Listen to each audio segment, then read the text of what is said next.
everyone, welcome back to my YouTube channel. So in the last video we have discussed about the main theme of the Hepar self, and in this video we will be discussing about the guiding symptoms of the Hepar self. तो सबसे पहले जो main points हमें hepar sulph के patient में देखने को मिलता है वो है चिलीनेस। हेपार सेल्फ के पेशेंट्स जो हैं मोस्ट चिली पर्सनस में से होते हैं, highly sensitive to cold air. इनके लिए एक एग्जाम्पल जो है डॉक्टर कैंट ने समझाया है उनकी मटेरिया मेडिका में, कि हम ये इमेजिन कर सकते हैं कि हेपार सेल्फ का पेशेंट अगर एक रूम में है एंड उसके नेक्स्ट रूम का डोर भी अगर ओपन है तो भी वो फील कर सकता है कि air is entering and he can not bear to be uncovered नहीं रहेगा। वो मोस्ट ऑफ द सीजन्स में वो अपनी बॉडी को जो है कवर करके रखेगा। यही जो है एक रेड मार्क सिम्टम है हेपार सेल्फ का, जिससे हम क्लिनिक पर उसको पहचान सकते हैं। The next thing is hyper sensitiveness mentally भी रहती है एंड फिजिकली भी रहती है। फिजिकली बेसिकली किस चीज़ पर है, जैसे patient does not like to be touched and uncover नहीं रहेगा, मतलब एयर से बहुत ज़्यादा सेंसिटिव है, टच से सेंसिटिव है, पेन को लेकर बहुत ज़्यादा सेंसिटिवनेस है। तो ये फिज़िकली सेंसिटिवनेस हो गई। एंड मेंटली जो है पेशेंट बहुत ज़्यादा इरिटेबल होगा।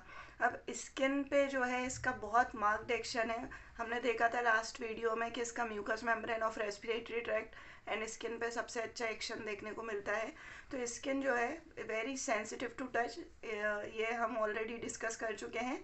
Can not even bear clothes to touch affected parts. अगर हेपार सेल्फ का पेशेंट आया है, उसके स्किन में कुछ प्रॉब्लम है, तो वो पेशेंट जो है ये भी नहीं चाहेगा कि जो क्लोथ्स हैं उसके वो भी उसे टच करें। तो हमें एक ऐसा सिनेरियो देखने को मिलेगा कि पेशेंट जो है फुली अपनी बॉडी को कवर किया हुआ है। वो किस लिए कि चिली पेशेंट है, उसे ठंड बहुत ज़्यादा लगेगी, लेकिन वो क्लोथ्स जो हैं वो बहुत ज़्यादा लूज़ होंगे कि उसकी बॉडी को जो है कवर ना करें, क्योंकि उसको सेंसिटिवनेस भी बहुत ज़्यादा है specially for the affected parts. तो ये सिनेरियो हमें उस पेशेंट में देखने को मिलेगा। The next thing is great for skin diseases what ever may B. तो कोई भी स्किन डिजीज़ हो, हम हेपार सेल्फ के बारे में सोच सकते हैं। अगर क्राइटेरिया कंप्लीट कर रहा है वो पेशेंट उस चीज़ उन सिम्टम्स को लेकर, जैसे eczema, itch, herpes, psoriasis, urticaria, acne, boils, abscess, whatever may be the problem, we can give Hepar self to the patient like rashes, eruptions of all categories। अब इसमें एवरी लिटिल इंजरी सप्यूरेट्स, ये जो है same sulphur जैसा symptom हमें देखने को मिलता है, दैट एवरी लिटिल इंजरी सप्यूरेट्स। कहीं भी अगर इंजरी हुई है उस पेशेंट में तो वो इंजरी जो है उसमें सप्यूरेशन हो जाता है, एंड वो सप्यूरेशन बहुत मार्क्ड है हेपार सेल्फ के पेशेंट में। And skin is very sensitive and सोर टू टच। स्किन सेंसिटिव होगी और सोर मीन्स क्या, कोई भी चीज़ उसे टच करेगी तो वो पेनफुल होगी, तो सोर टू टच। अब एक्जिमा कई तरह से हो सकते हैं। एक्जिमा में जो है स्कैली स्किन देखने को मिल सकती है।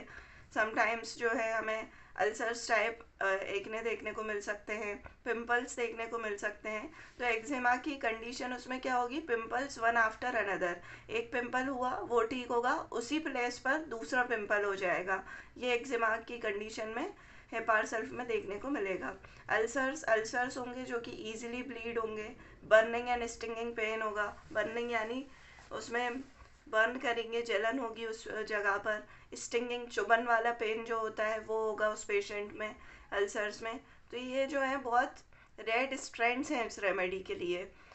एप्सिस एंड बॉइल्स में देखें जहाँ पे सप्यूरेशन जो है इनवेटेबल हो, कि ऐसा लग रहा हो कि ये सप्यूरेशन जो है वो ठीक नहीं हो सकता, बहुत ज़्यादा पस फॉर्मेशन हो गया हो, उसमें भी हेपार सेल्फ वर्क करती है।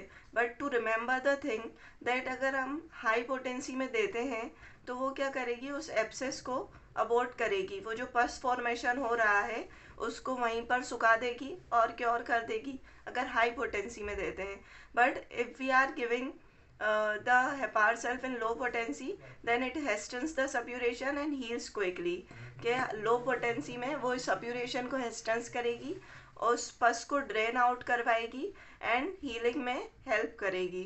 अब स्वेटिंग की कंडीशन देखें तो हेपार सल्फ हमने लास्ट वीडियो में भी डिस्कस किया था कि हाईली स्वेटिंग स्टेज रहती है उनमें, स्वेट प्रोफ्यूजली, वो स्वेटिंग डे में भी होगी नाइट में भी होगी। उसका एक रीज़न ये है कि वो अपनी बॉडी को बहुत ज़्यादा कवर करे रखता है। एंड द सेकेंड थिंग जो हमें देखने को मिलती है कि ऐसे पेशेंट्स में जो है ना, एसिडिक चीज़ें जो होती हैं, सार थिंग्स, इनकी बहुत ज़्यादा क्रेविंग्स होती हैं। मतलब they like to eat sour things, sour things, and sour and offensive ही इनमें स्वेट होता है। तो क्यों? क्योंकि इनके अंदर एसिड की क्वांटिटी जो है वो थोड़ी ज़्यादा है, एसिडिटी ज़्यादा है इनकी बॉडी में। एंड जितने भी डिस्चार्जेस हैं वो सारे सॉर होंगे, खट्टे, जो स्मेल होती है खट्टे चीज़ों की, वैसी स्मेल होगी इनके डिस्चार्जेस में। Easily sweat on every physical and mental exertion. तो फिजिकल एक्सर्शन तो समझ में आता है कि जब भी हम फिजिकल एक्सर्शन करते हैं मेटाबॉलिज्म में चेंजेस आते हैं, स्वेटिंग इंक्रीज हो जाती है। बट इन पेशेंट्स में क्या होता है, मेंटल एक्सर्शन भी अगर कर रहे हैं, जैसे कोई स्टूडेंट है स्टडी कर रहा है, या किसी कोई क्रिटिकल थिंकिंग क्वेश्चन सॉल्व कर रहा है, कोई भी मेंटल एक्सर्शन हो सकता है, उसमें भी हेपार सल्फ के पेशेंट्स में जो है स्वेटिंग होने लगती है। And diseases where the system has been injured by abuse of mercury, वो सारी डिजीजेज जिनमें पेशेंट जो है अब्यूज़ ऑफ मरकरी के बाद आया है।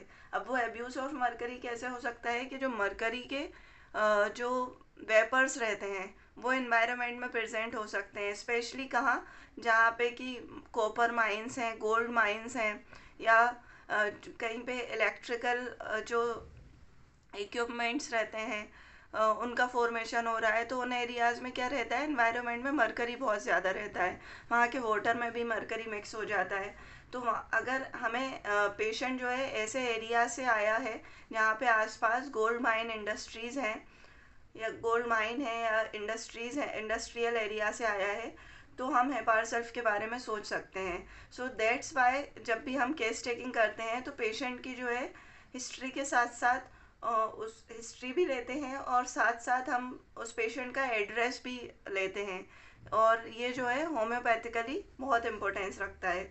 अब थ्रोट सिम्टम्स देखें तो थ्रोट में इन पेशेंट्स में जो है टॉन्सिलाइटिस की टेंडेंसी रहती है, इनके टॉन्सिल्स इन्फ्लेम्ड रहते हैं, टॉन्सिल्स में भी सप्यूरेशन हो जाता है। और एक बहुत इंपॉर्टेंट कैरेक्टरिस्टिक है, that is the sensation of splinter, फिशमोन और प्लग।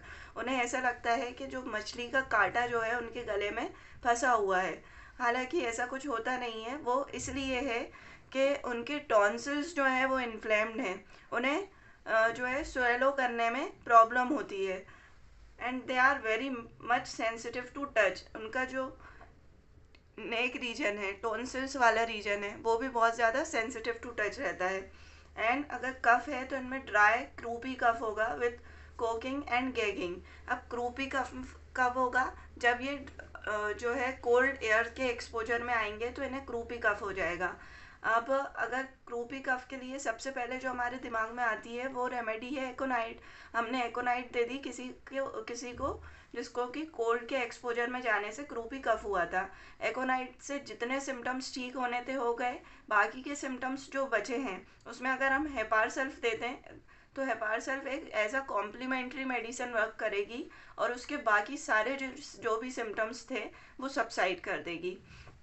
नेक्स्ट वन, अस्थमा में भी हम हेपार सल्फ दे सकते हैं। अस्थमा स्पेशली जो कि after separation of skin diseases आया हो, एंड इसमें डिफ़िकल्टी होगी ब्रीथिंग में, rattling and wheezing sound produce होंगे चेस्ट से, सफोकेशन होगी। सफोकेशन क्यों होगी? Due to difficulty in breathing. और जो सेपरेशन ऑफ स्किन डिजीजेस या एक्सपोजर टू कोल्ड में जाने से इन्हें हेडेक होने लगता है, और वो हेडेक कैसा होगा? वन साइडेड हेडेक है, राइट टेम्पल में है, एंड ऐसी फीलिंग आएगी कि सर के अंदर जो है कोई कीले गाड़ रहा हो, that drive in the nail inside the head. अगर कोई ऐसा पेशेंट आता है तो हम हेपार सल्फ उसे दे देंगे। अब हम देखते हैं मोडालिटीज़ कि क्या वो चीज़ें हैं जिनसे हेपार सल्फ के पेशेंट्स को रिलीफ मिल सकता है या उनकी प्रॉब्लम्स इंक्रीज हो सकती हैं। तो कोल्ड इन जनरल, क्यों? क्योंकि चिली पेशेंट है, इनकी सारी कंप्लेंट्स जो हैं कोल्ड से एग्रावेट हो जाती हैं, कोल्ड फूड से, कोल्ड ड्रिंक से, कोल्ड एयर से, अनकवरिंग से, एंड सेंसिटिव है तो टच से भी, and lying on painful side, and clear fine weather.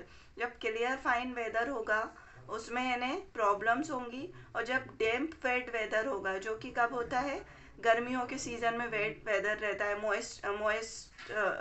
Moisture रहता है एनवायरनमेंट में, तो उनमें एमलियोरेशन होता है। एंड वार्मथ इन जनरली गर्म चीज़ें लेने से, कवर करने से, बॉडी को रैपिंग अप करने से इन्हें एमलियोरेशन मिलता है, इनकी प्रॉब्लम्स को जो है आराम मिलता है। And it is complementary to calendula and injuries of soft part. अगर कहीं भी सॉफ्ट पार्ट्स की इंजरी हुई है और वहाँ पे कैलेंडुला दी हमने, कैलेंडुला से सारे सिम्टम्स नहीं गए, तो हम हेपार सल्फ का एक सिंगल डोज दे दें, तो ये कैलेंडुला के एक्शन को कॉम्प्लीमेंट करेगा और उस इंजरी को कम्प्लीटली हील कर देगा। So it was the main theme of the hepar sulph. जितने भी मेन सिम्टम्स जो कवर किए जा सकते थे हमने कवर कर लिए हैं। In the next video we will be discussing about the mental symptoms of the hepar sulph, so stay tuned.